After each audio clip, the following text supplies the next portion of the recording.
So you want to own a car wash. Find a strip of land on a busy road, build a tunnel, watch people pay you to make their car wet. That's the plan in your head, and it's not a bad plan.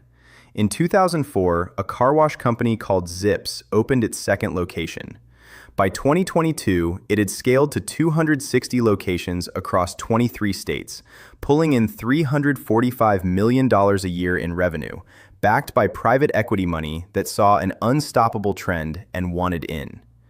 In February of 2025, Zips filed for Chapter 11 bankruptcy, carrying $653.9 million in debt and exactly $1 million in cash. Not a typo. A company doing over $1/3 billion a year in revenue walked into bankruptcy court with about as much cash on hand as a single mid-sized tunnel wash generates in 3 years. Sit with that, because it's the entire industry in one sentence. Car washing did not get less popular. Cars did not stop getting dirty. Professional car washing was, and still is, one of the fastest growing service categories in the country. Zips didn't fail because the business stopped working. It failed because somebody grew a car wash the same way you'd grow a tech startup, on borrowed money, chasing scale, betting that more locations would always mean more safety. Here's the part almost nobody tells you when you picture owning one of these. A car wash isn't really in the business of cleaning cars. A modern tunnel wash is a subscription business that happens to use water as the delivery mechanism. And once you understand that difference, everything about how this industry actually makes money and how it occasionally implodes spectacularly starts to make sense. Let's start with what it costs to get in, because the range here is enormous, and the format you choose decides almost everything else. A self-serve wash, the kind where the customer sprays their own car with a wand, runs somewhere between $150,000 and $400,000 to open. Step up to a single in-bay automatic, the drive-in, sit still, let the machine do it kind, and you're looking at $700,000 to $1.2 million. Then there's the format actually driving the industry right now, the express exterior tunnel, where a conveyor pulls the car through a 90 to 150-foot tunnel at speeds that can process 60 to 100 cars an hour. A full tunnel build can run anywhere from $2 million to $5 million, and in competitive coastal markets, some operators have spent north of $8 million on a single site. Land alone can eat $500,000 to $2 million of that, and on the West Coast, prime real estate for a wash can exceed $4 million before a single piece of equipment gets bolted down. Here's the part that catches people off guard, the same way it catches every first-time restaurant owner off guard. The building is not the expensive part. The tunnel equipment itself, the conveyor, the arches, the blowers, the brushes, can run $800,000 to $1.5 million on its own for a full express system. Site preparation, grading, excavation, utility trenching can run $100,000 to $300,000 before construction even starts.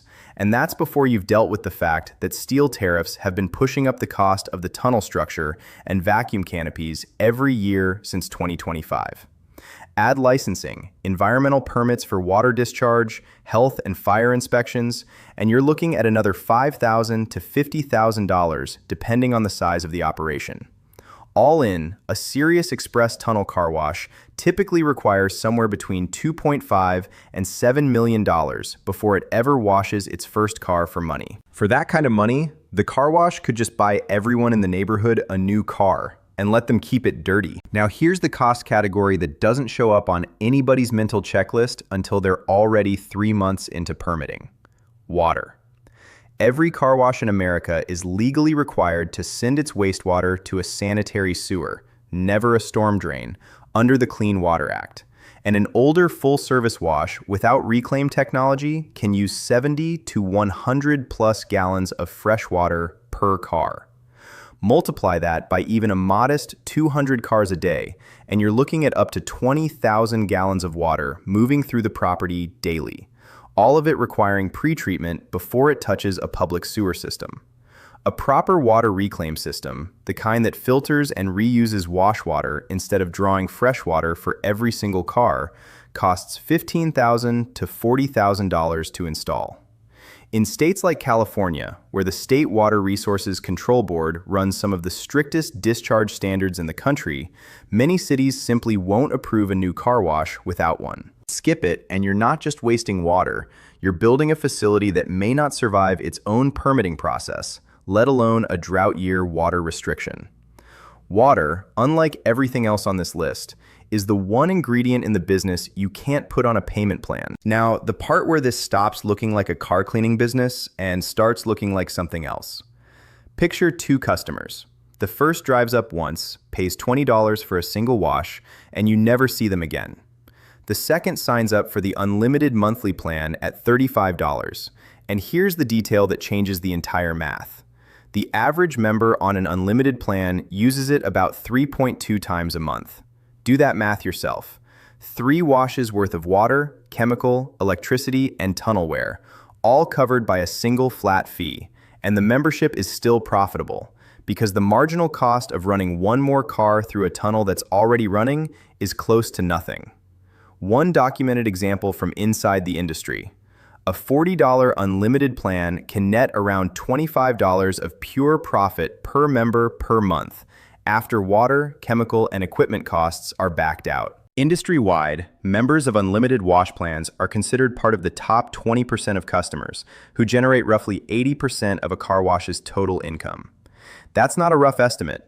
That's the accepted rule of thumb the entire membership pricing model is built on. You've probably lived some version of this yourself, and you didn't need an industry report to prove it. You signed up for the unlimited plan the week you got a new car, told yourself you'd wash it every Saturday, and now, if you're honest, the card just sits in your wallet, quietly renewing every month while you drive past the tunnel more often than you drive into it. That's not a personal failing.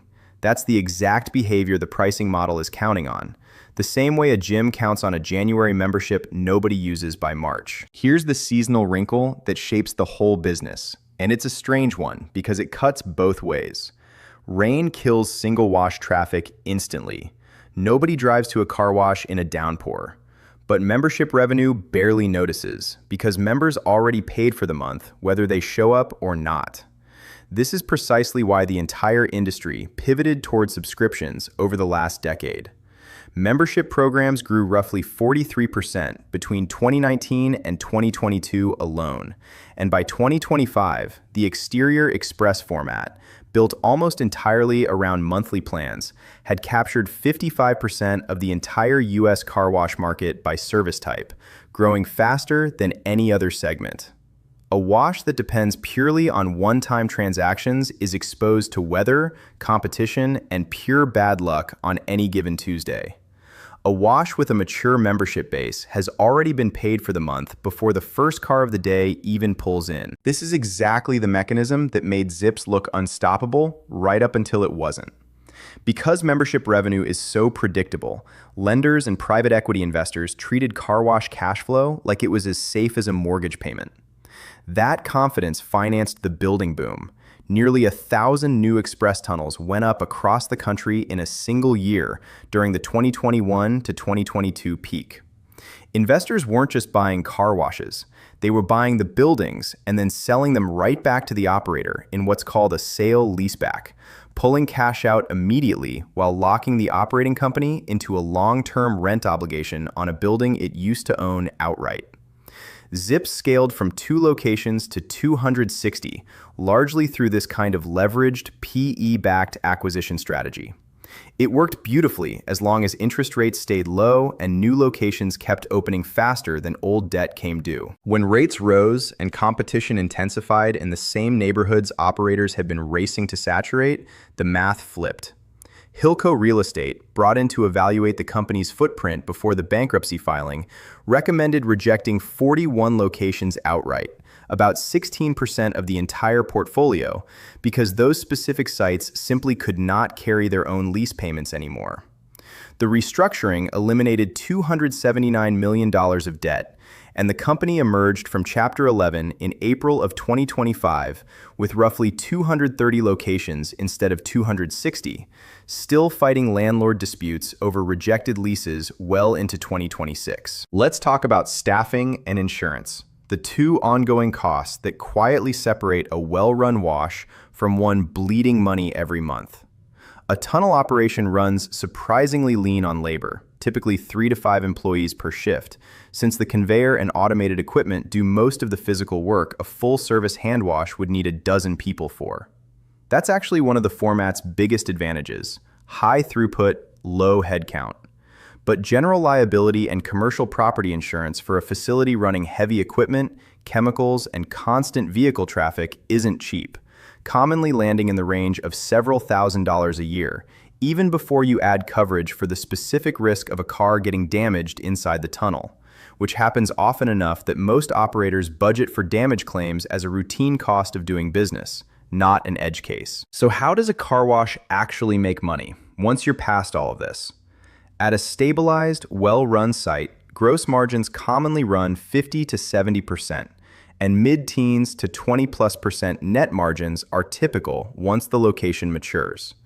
A single in-bay automatic location might average $86,000 to $139,000 a year in revenue, useful but modest.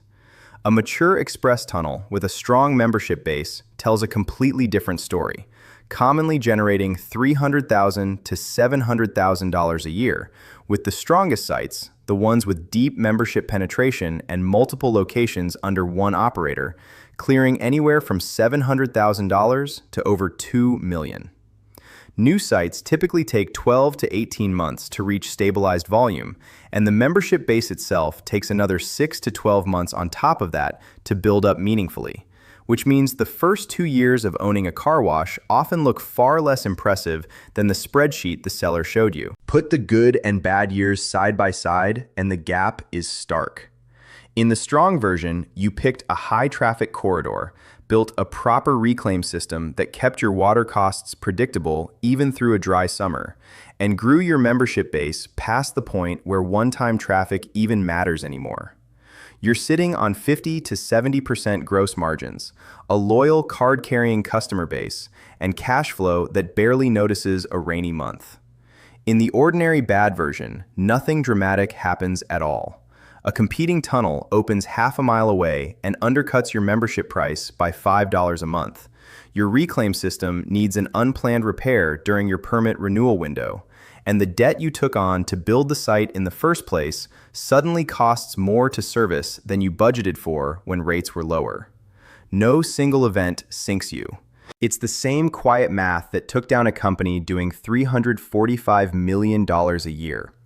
Revenue that looks enormous on a pitch deck, sitting on top of a debt structure that needed absolutely everything to go right.